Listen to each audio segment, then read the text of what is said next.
Hey everybody, welcome to my Suburban Oasis. I'm Soleil and I garden in mid-Michigan in a zone 5B, and here we are in November and it's a lovely day out. It's going to be 60 degrees until it rains at 3. And so before it rains, I really want to get out these two garden carts that I have full of leaf mulch. If you didn't watch my recent video, what we did was we blew and raked up all of the leaves into a big pile, and then we used our leaf mulching machine to get them all together and chop them up and then put them into these so that they are ready to go into our beds. So what I love about this is it will help to really mulch and protect the plants throughout the winter, and then it will also feed the soil, which will in turn feed the plants, because the microbes and all of these small little things like arthropods and microscopic types of life will eat these up and feed them to the plants. So all right, let's take a look at what we're going to do today.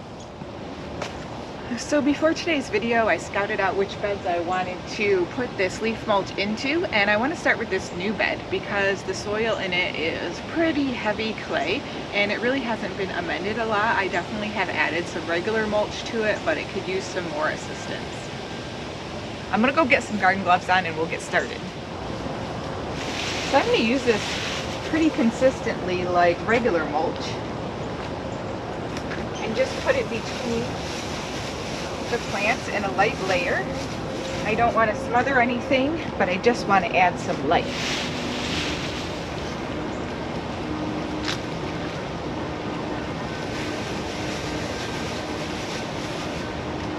This will also help keep any weed seeds from popping up new weeds into this bed.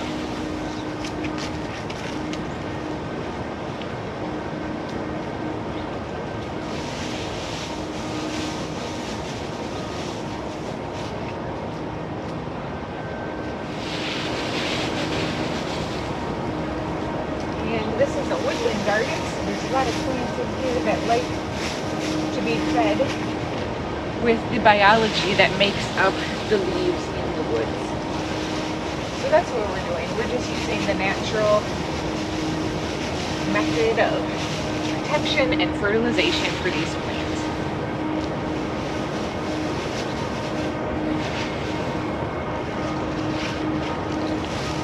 I don't want to put it on top of the leaves, so I'm just being careful to make sure I get it underneath of them.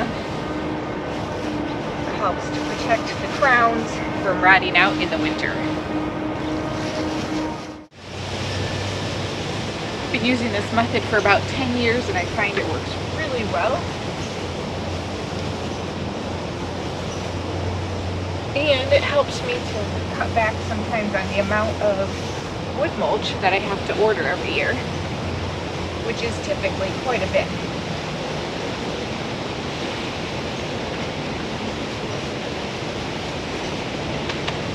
And in the spring when I do the wood mulch, I will leave this leaf mulch in the garden.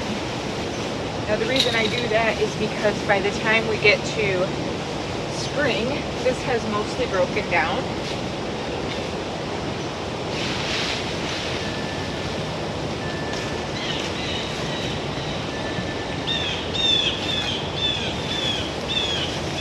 So I don't have to worry about anything getting smothered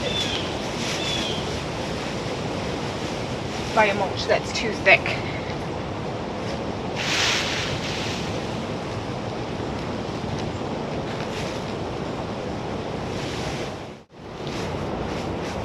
And later on today, this will all get rained down, so you don't have to worry about any of it blowing away. I think people get worried about that as well, like, isn't this going to blow back out of my beds and then I'll have to rake it back up again? No, these are really tiny, fine pieces unless you have a lot of wind in your space.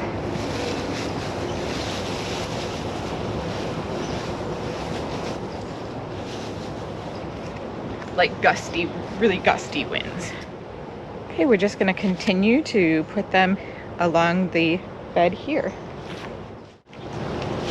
Now these are all maple leaves, but that doesn't mean you can't use other types of leaves. okay. There are some leaves that are more acidic than others, and people often worry about that, but don't.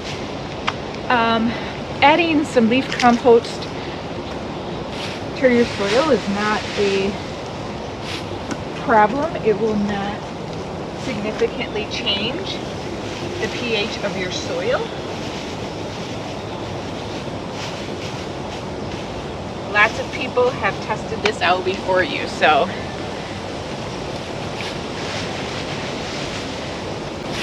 we can rely very well on their experience and knowledge.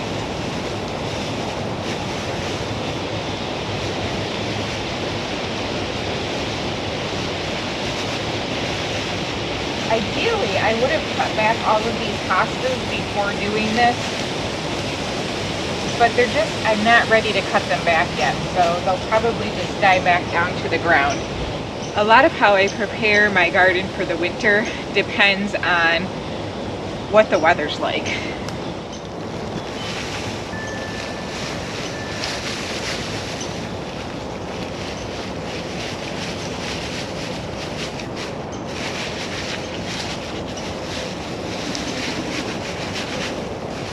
So if you don't have leaf mulch, it is still really important to make sure your plants have some good mulch, especially plants like heuchera, because they can get frost heave, which means the frost will push them out of the ground.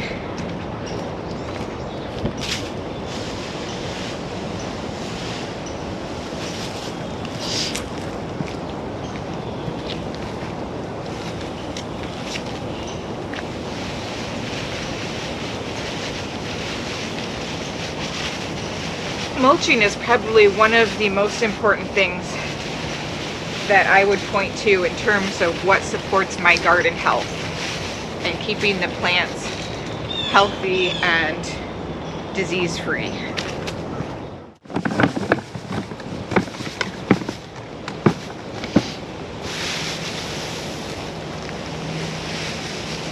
And if you're wondering how much leaf mulch to put on top of your soil, I would say about 1 to 2 inches. It's very fluffy, and that will just kind of, as I said, get rained into the soil, and it won't actually be an inch. It'll just be a small coating of leaves over time.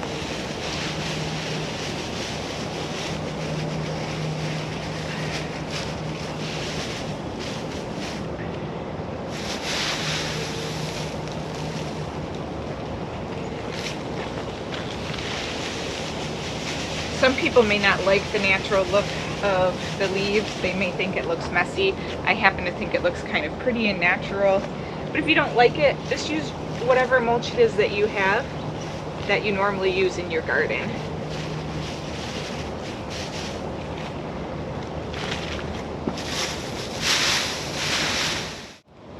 I'm also going to put some leaf mold on this side of this garden bed because it has been dug up several times and the mulch has been disturbed, and we have a lot of bare soil. Well, not totally bare, but more bare than I would like. So this will help it.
When you have new garden beds, I find that's one of the most important times for the next few years to continue to amend the soil heavily. It doesn't require quite as much after that, but the initial years, it's extremely important.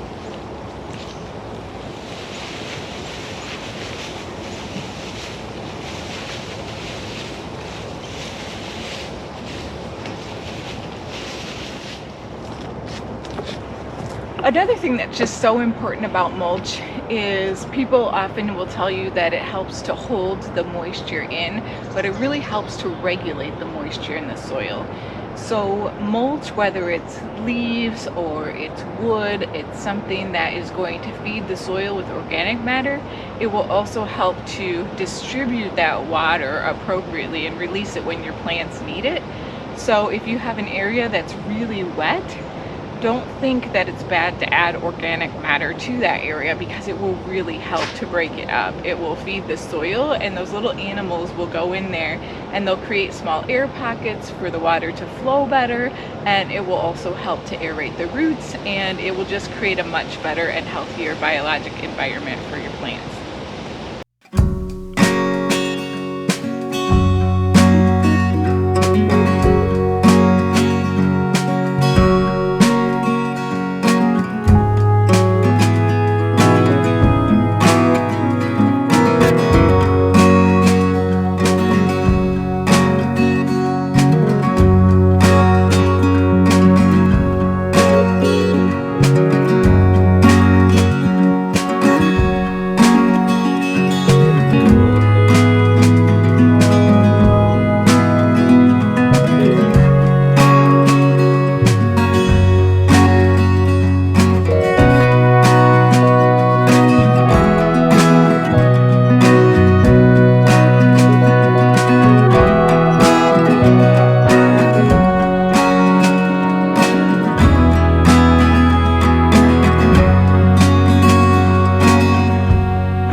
Having more to put around, but this is just a good example of how I do it, and I highly recommend that anyone with clay soil or sandy soil use this to help improve it.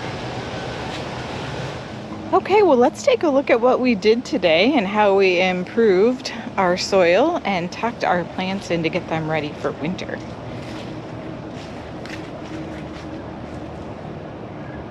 So you can see all of the tops of the plants are still above the leaves, which is very important, and a fairly uniform height of the leaves was used in order to be able to help tuck them in for winter and provide them with that little bit of extra boost for in spring when they're going to need it to be able to grow. We tucked a little over here in this bed as well. And even the boxwoods can enjoy it. Any shrubs that you have, in addition to your herbaceous perennials, they will just be so happy to have it. So you can see we have lots of leaf litter still along the path. Some of that we will leave, but some of it, when they are really big leaves, that's what you have to be avoiding, and that's why we chop them up, because those will smother things and we just don't want that.